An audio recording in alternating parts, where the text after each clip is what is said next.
Hola, buen día, bienvenidos sean ustedes como siempre hoy en especial a esta emisión número 609 de Política a la Mexicana, correspondiente a este lunes 8 de abril 2019 desde Coatzacoalcos, Veracruz, México, para el mundo. Y Elvita, la inquietísima Elvita, Elvester Gordillo Morales, la ex cacique del CENTE, que quiere el Sindicato Nacional de Trabajadores de Educación, que quiere volver por sus fueros, y si usted la ve, como la vimos por ahí en la información que llegó a través de los noticiarios de la televisión de señal abierta y restringida, donde estuvo en Puebla ayer en un evento del movimiento M por M, que quiere decir el magisterio Maestros por México, más bien. Es el proyecto que trae para fundar un partido político y también irse con las redes sociales, que también está manejando ese otro renglón, para rescatar el Sindicato Nacional de Trabajadores de la Educación, el CENTE. Y cualquiera que la ve, pues dice usted, bueno, esta es la mujer que cuando estaba en prisión se estaba muriendo y tuvieron que llevarla a un hospital, a un penal donde había hospital, en Tepepan, para poder controlarla porque estaba prácticamente al borde de la tumba. Y la ve usted normal, está muy bien, o sea, todo fue un tango y un tongo montado por Elvester, sus abogados, en fin, que en la guerra y en el amor todo se vale, y logró así, pues incluso le dieron prisión domiciliaria, recuerdan ustedes, y es imposible que dada la gravedad que se suponía tenía, se haya recuperado tan fácilmente y se mueve como Pedro por su casa. Muy bien, qué bueno, gracias a Dios que recuperó su salud fingida o cierta, la enfermedad que decía padecía. Tiene problemas de insuficiencia renal. Ella solamente tiene un riñón porque el otro se lo donó a su señora madre, que finalmente, según dice, es la que le dio una multimillonaria cifra, que pues ha alegado siempre eso, que fue herencia de su madre y no el robo de que la acusan cometió a las finanzas del CENTE. Bueno, pues ahí en Puebla se volvió a lanzar al ruedo y a los maestros de este movimiento M por M, Maestros por México, les dijo: es momento de recuperar el CENTE y vamos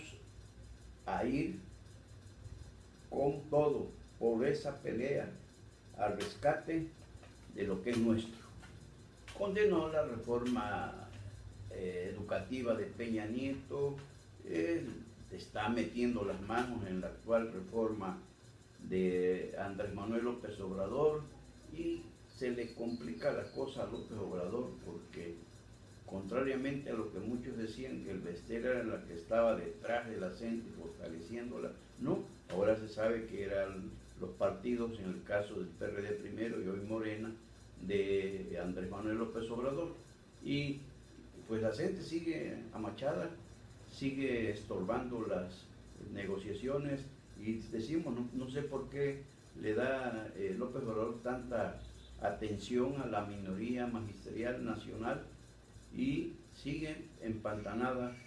la reforma educativa en la Cámara Baja del Congreso de la Unión. Y ya hoy salió uno de los dirigentes de la CENTE a raíz de que Elvester dice que viene por la CENTE. Los de la CENTE de Oaxaca son de la sección 22. Toda la CENTE tiene su origen en organizaciones apéndices o socias del Sindicato Nacional de Trabajadores de Educación, solo que la CENTE es una ramificación del CENTE, que no quisieron precisamente utilizar las siglas del sindicato, porque detrás de este estaba primero Elvester Gordillo, después Juan Díaz de la Torre y actualmente Cepeda. Y precisamente con este nuevo anuncio de Elvester, que dice que viene por el CENTE Nacional, salió uno de los voceros de la CENTE sección 22 de Oaxaca, Wilber Santiago Valdivieso, a decir que con Elvester no quieren nada, que ahí la muestra de que ella está influyendo tanto en la reforma educativa que se va a discutir en el Congreso de la Unión, y no cabe duda, no les cabe duda tampoco como a nadie, no cabe duda que detrás de ella está la bendición del presidente Andrés Manuel López Obrador. Le preguntaron en la mañanera sobre el nuevo anuncio que viene con todo por el CENTE, el Bester Gordillo, y pues dijo que está en su derecho, como están en su derecho los de la CENTE de suspender clases para irse a las marchas y que no le van a descontar el día, porque es su derecho, y el derecho de los niños, de los adolescentes y jóvenes a la educación, pues eso pasa a segundo término, porque primero están los compromisos de campaña, las facturas que tiene que pagar el presidente Andrés Manuel López Obrador, tanto a la CENTE como al Bester Gordillo. Ahí sí no hay cacicazgo, ahí sí no hay corrupción, ahí sí no hay violaciones a la Ley Federal del Trabajo, a los derechos propios de la base trabajadora, en fin, que el Bester está de regreso y muy bien apuntalada por el presidente Andrés Manuel López Obrador. De eso que no quepa duda. Está muy claro que el Bester no se iba a lanzar al ruedo después de la persecución que sufrió por parte del gobierno de Peña Nieto, y una persecución que sufrió parecida a la que padeció también con el gobierno Carlos Salinas de Gortari, Joaquín Hernández Galicia Laquina, el líder nacional, indiscutible líder del sindicato petrolero. ¿Y por qué? Porque también hizo, Laquina hizo lo mismo que el Bester, que le quiso subir a las barbas al gobierno, se pusieron a las pasadas con Sansón, y el gobierno represor, bueno, pues simplemente los ejecutó políticamente hablando. Pero el Bester está de regreso con la bendición del presidente Andrés Manuel López Obrador. Quizás sea la contra que quiere tener López Obrador para controlar a la gente y no dejar que la gente se coma todo, y por el otro también eliminar a los dirigentes del Sindicato Nacional de Trabajadores de la Educación, el CENTE, todos ellos o casi todos identificados con el Partido Revolucionario Institucional. Ese es el juego que se trae Andrés Manuel López Obrador al darle tanta importancia a lo que dicen, opinan la gente y lo que está haciendo el Bester Gordillo, cuando se habla, el mismo López Obrador, de democratizar la actividad sindical mexicana, y sobre todo con la nueva reforma laboral que viene, donde según la exigencia considerada en el Tratado México, Estados Unidos, Canadá, TEMEC, y que ya les decíamos como la presidenta de la Cámara de Representantes de Estados Unidos, Nancy Pelosi, ya le advirtió al gobierno de México que primero reforma laboral de acuerdo a lo establecido en el TEMEC, y después hablar de que va a entrar en operación el tratado. Caso contrario no hay nada, y ya les explicamos el sábado cómo la reforma laboral que está contemplada en ese tratado pues indica sobre todo y antes que nada democracia sindical, la no intervención del patrón, así sea el gobierno, como el caso del mexicano, y también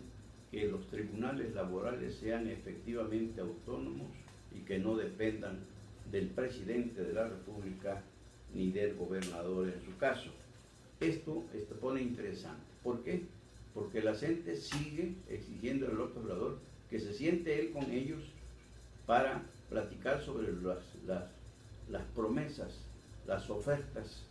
que les hizo en campaña, y ahora sobre todo porque le está dando el mismo juego al Bester Gordillo para presionar a la gente, y esto pues va a seguirse complicando, y el hilo como siempre se va a seguir reventando por lo más delgado, que es la atención a la educación, que constitucionalmente es obligación del gobierno brindarle a los niños, adolescentes y jóvenes en ese y en todos, no nada más en el nivel básico, sino en todos los niveles hasta llegar a, a lo profesional, como en este momento que ya López Obrador anda anunciando y ya echó a andar las primeras 100 universidades Benito Juárez, que es precisamente para que dice que nadie se quede sin la oportunidad de estudiar una carrera profesional. Ojalá y este proyecto cuaje, que funcione, porque hay un ejemplo con López Obrador de la universidad o universidad que creó en la capital del país cuando fue jefe de gobierno y pues no han funcionado como se debe, hay deficiencias, hablan de que de los 100,000 egresados, si acaso se han titulado unos 1,000, porque pues hay inconsistencias en la documentación de esa universidad y también en cuanto a la calidad de la educación. Que no se repita la historia para no defraudar, para no engañar a nuestros jóvenes, pero el Vita está de regreso y la gente no la quiere ver, no la puede ver ni en pintura, vaya. Y el sur es una zona de alto riesgo, es una zona de inseguridad tal que pues ya nos inscribieron los 3 últimos gobiernos, 4 últimos gobiernos incluidos el que está en el libro Guinness, en el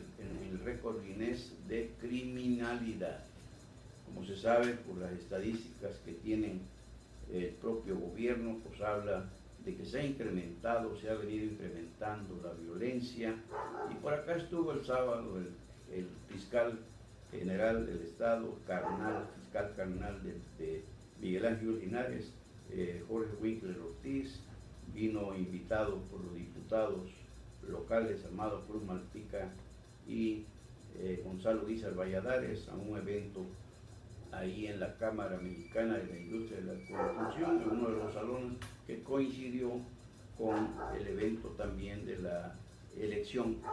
de la nueva directiva de la Asociación de Periodistas de Coatzacoalcos, la PEC, que ya les platicamos el sábado. Y pues dijo Winkler que pues en verdad no hay, la prevención del delito no está funcionando, una prevención que le corresponde al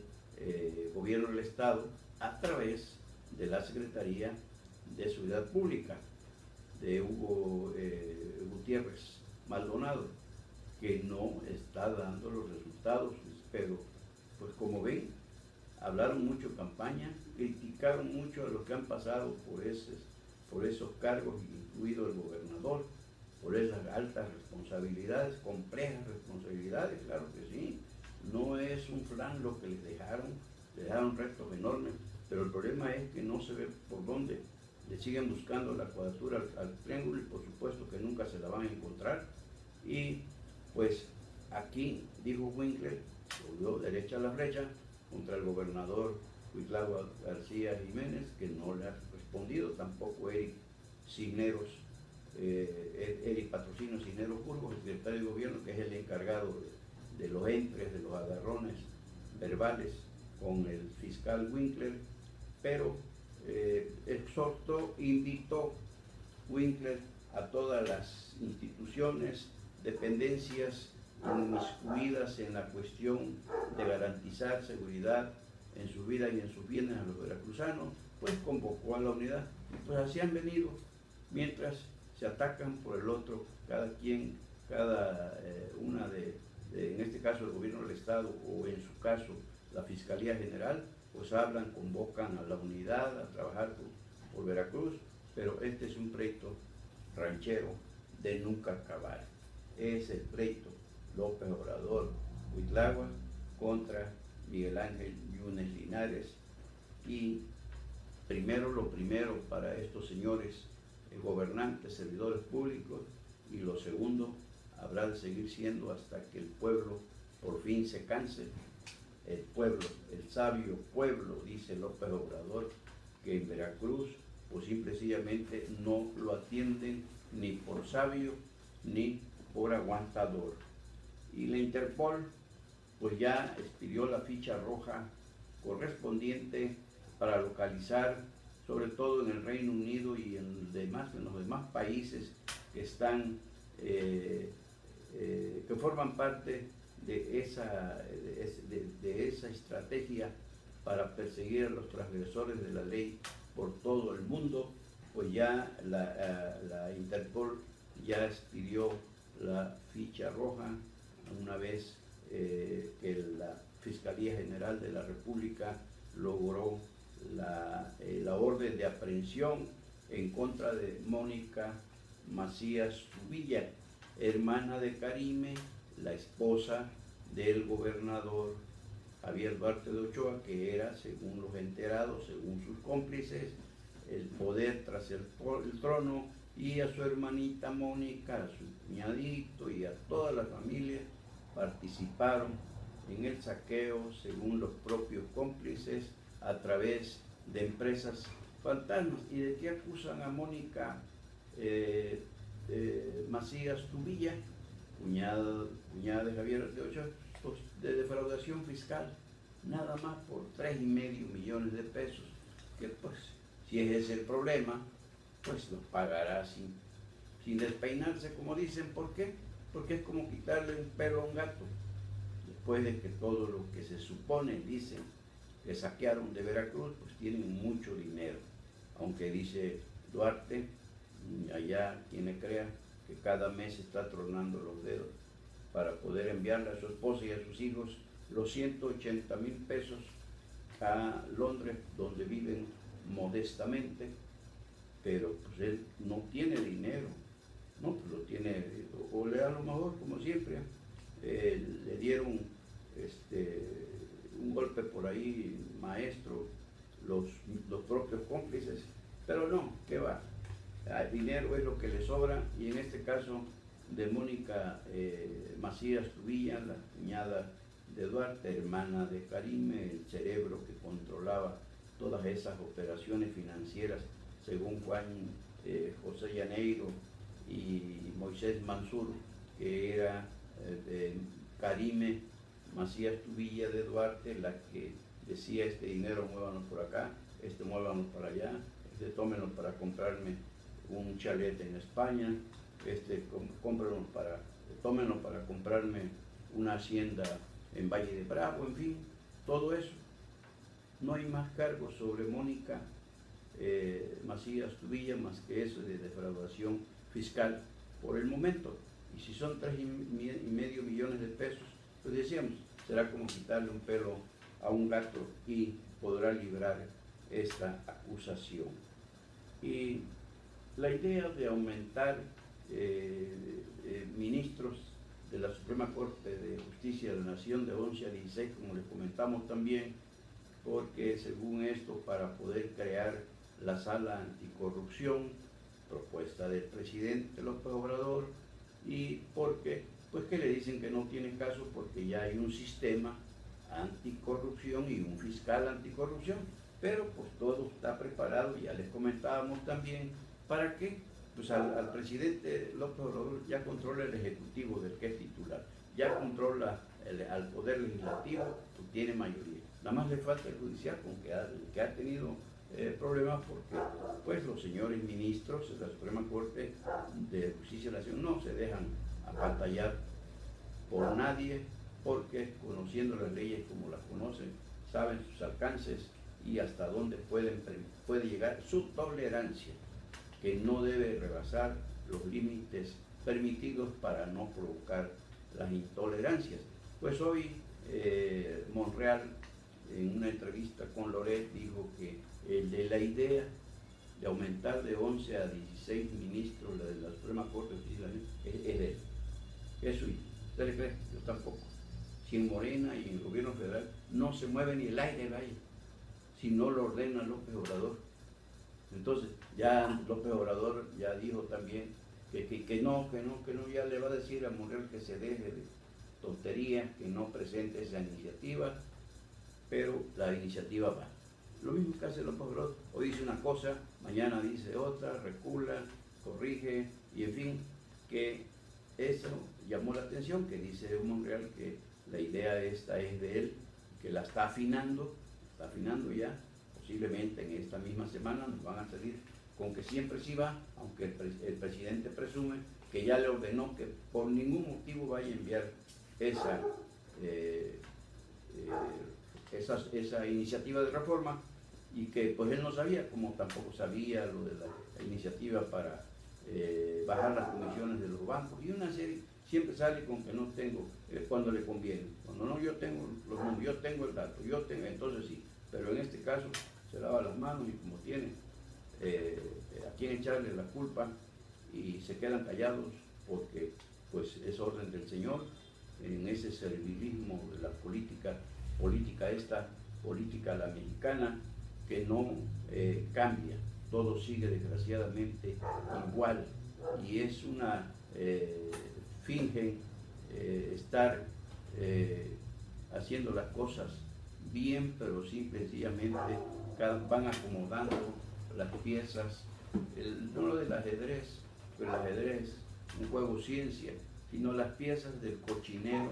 que montan, de los cochineros que montan para poder gobernar al país a imagen y semejanza de sus mezquinos intereses y no de los altos intereses de la patria mexicana. Y por allá por Venezuela, el espurio presidente ya Nicolás Maduro Moro pues lanzó un SOS a los presidentes de México, de Uruguay, de Bolivia y del Caribe para que lo apoyen, para lograr un diálogo nacional en ese país que ha llevado a la bancarrota en todos sentidos y que están padeciendo una crisis humanitaria grave, gravísima, cuando es un país tan rico en petróleo, uno de los países con mayores reservas petroleras, pero mal administrado por la demagogia y el populismo, primero de Hugo Chávez y ahora de Nicolás Maduro. Bueno, pues ahora, como él sabe que tiene el poder que le garantizan Rusia y China, pues está apelando a otros países de izquierda como México, Uruguay, Bolivia y el Caribe, representado por Cuba, para que influyan en el pueblo venezolano y se convoquen a un gran diálogo nacional para buscarle solución a la crisis humanitaria, primero y después política, que está viviendo desgraciadamente el hermano país de Venezuela, con dos presidentes, uno espurio, que es Maduro, que se religió en un proceso viciado de origen, y el otro, el presidente de la Asamblea Suprema, Juan Guaidó, al que están persiguiendo Maduro y sus instituciones, que todavía está controlando, aunque ya no tienen la validez que se debe, porque él no fue reelecto en forma democrática, sino que se impuso como se imponen todos los aspirantes a dictadores. Y es una situación que no hay que perder de vista. ¿Por qué? Porque Venezuela está en medio de Estados Unidos, que está contra Maduro, y de Rusia, que está a favor de Maduro, las potencias, como siempre, que se andan metiendo en los demás países para controlar, en este caso, el petróleo. Ese es el interés de Rusia, de Estados Unidos, y no el bienestar de los hermanos venezolanos. Y pues a ver si le dan a Maduro esta bocanada de oxígeno que está pidiendo a gritos, porque ya no encuentra la salida de ese túnel en el que él mismo se metió por creer que el pueblo de Venezuela iba a aguantar, iba a soportar sus imposiciones antidemocráticas, hasta que por fin dijeron basta. Pero ¿cuánto le ha costado a ese pueblo? Le ha costado sobre todo la vida, porque mucha gente ha muerto por falta de medicamentos, por falta de alimentos, y ya ven la crisis que tienen con los apagones, porque pues andan siempre buscando culpables, como ahora Bartlett de aquí, con los apagones que se están padeciendo en el sureste, principalmente en Quintana Roo, Yucatán y Campeche, que dice que fue por incendios en pastizales, pero ya se habla de otras situaciones como sabotaje incluso, y esto no lo dicen, no lo quieren decir, pero también no hay que olvidar que ya se había pronosticado que dada la mala política que se está aplicando en el sector energético, bueno, pues vendrían esos apagones. Ya se había pronosticado y están sucediendo, y pues cada quien da su versión, como la está dando el gobierno federal a través de Bartlett, que se lo adjudica a incendios forestales o de pastizales que habrían afectado algunas torres y líneas conductoras de alta tensión. Y las improvisaciones en el gobierno de la Cuarta Transformación, que pasa para algunos, ya está siendo la de transformación de cuarta, se narra un reportero de Ciro Gómez Leiva hoy cómo Rocío Nale se dejó caer por allá por la refinería Antonio M. Amor de Salamanca y llegó muy acá, sacalepunta como es, muy mandona, muy conocedora, muy dueña de la situación, y preguntó: ¿y esta planta, X planta, por qué está parada? No, pues ya hace tiempo le dijeron que está parada. ¿Y la producción cómo va? No, pues ella dice que ya anda por el 60%, y dicen que apenas está, sobre todo de gasolina, que apenas está en el 20, 25. Y esta planta no, pues es porque faltan refacciones, y ya hace tiempo que está fuera. Pues hay que echarla a andar de una vez. ¿Cómo? Sí, de una vez. Así, de una vez vamos a echarla a andar. Y nada más dice que se voltearon a ver los ingenieros y los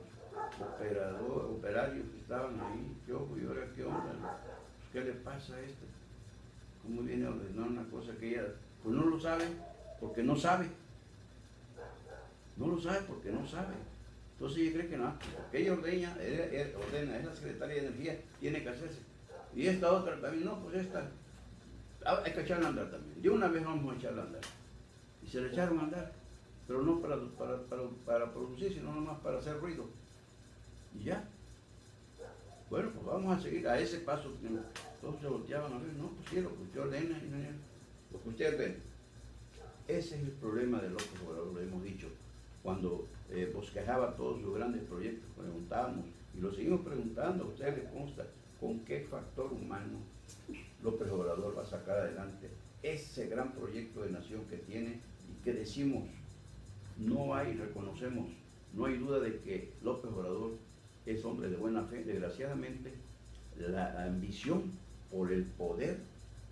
lo ha descontrolado mentalmente, y apuesta a lo que no debe apostarle. ¿Por qué? Porque él no es un experto en todo. Quizá es muy bueno para el discurso, para la oratoria, para conmover, atraer, controlar a las masas, pero eso no alcanza para llevar un buen gobierno, porque entonces, pues, imagínense dónde estarían todos los países del mundo con un merolico que habla bonito, que dice y enciende los ánimos de la multitud, pero que llevado a la práctica no da los resultados esperados y resultados que se desean, parte de todos. Y en el caso de Nale es un ejemplo palpable de las improvisaciones que desgraciadamente está haciendo el presidente Andrés Manuel López Obrador. Nale también dijo que en este año arranca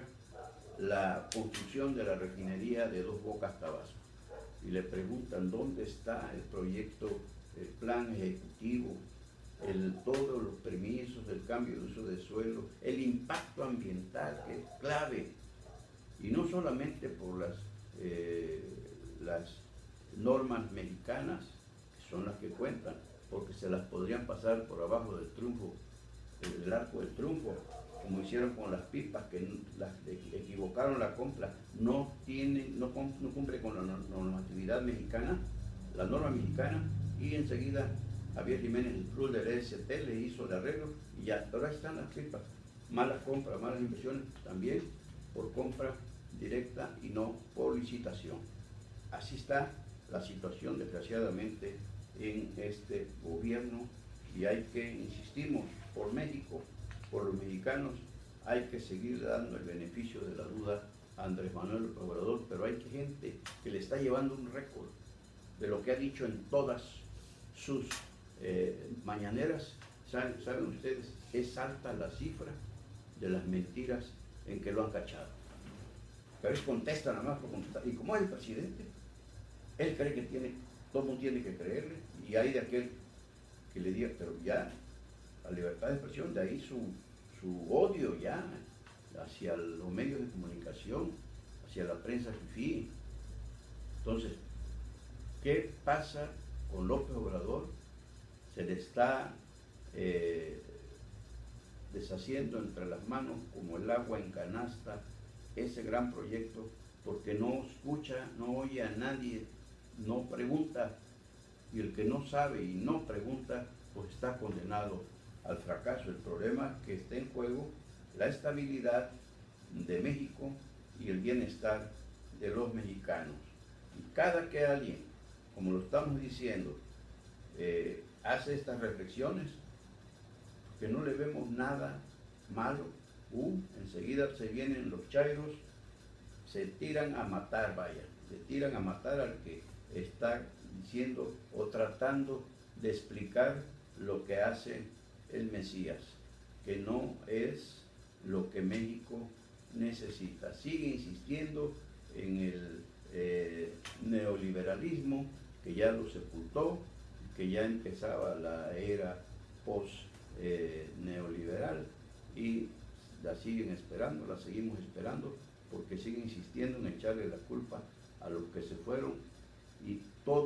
no hay día en que no siga produciendo ataques, descalificaciones y una serie de cosas que el presidente no es para ocuparse de esas situaciones, que se ponga a resolver lo que está padeciendo el país y convocar, sí, a que todos participemos, y debemos hacerlo,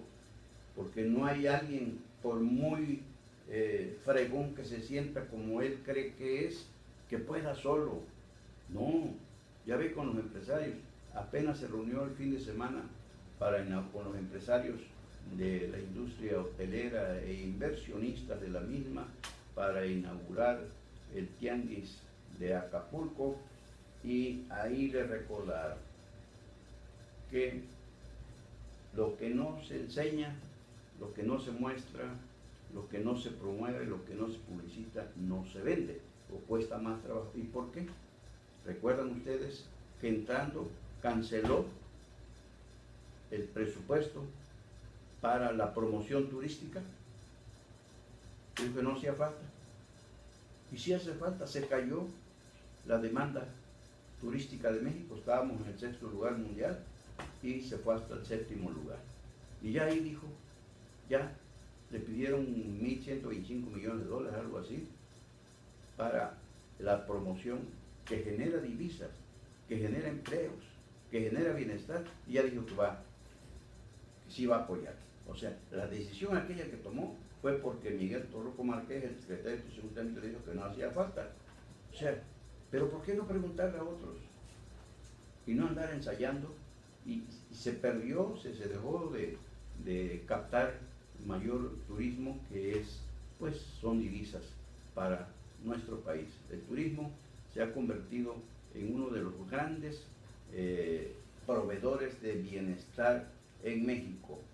y es precisamente esa llamada industria sin chimeneas la que impulsa el bienestar en México, y una serie de satisfactores que se cumplen con esto, porque mientras haya demanda, mientras haya, pues habrá oferta, y con esto pues se integra el binomio demanda-oferta, que genera competencia, que genera inversión, que genera empleos y lógicamente bienestar. Pues por hoy es todo. Hasta aquí llegamos con la emisión número 609 de Política a la Mexicana de este lunes 8 de abril 2019 desde Coatzacoalcos, Veracruz, México, para el mundo. Dios mediante, mañana martes 9 por aquí estaremos, pero si hay algo antes, por supuesto, y como siempre, volveremos para compartirlo con ustedes, pero mientras tanto, pues, y como siempre, mil gracias por seguirnos, mil gracias por acompañarnos, mil gracias por compartirnos. Soy Sebejara, su servidor, Carlos Velasco Jara.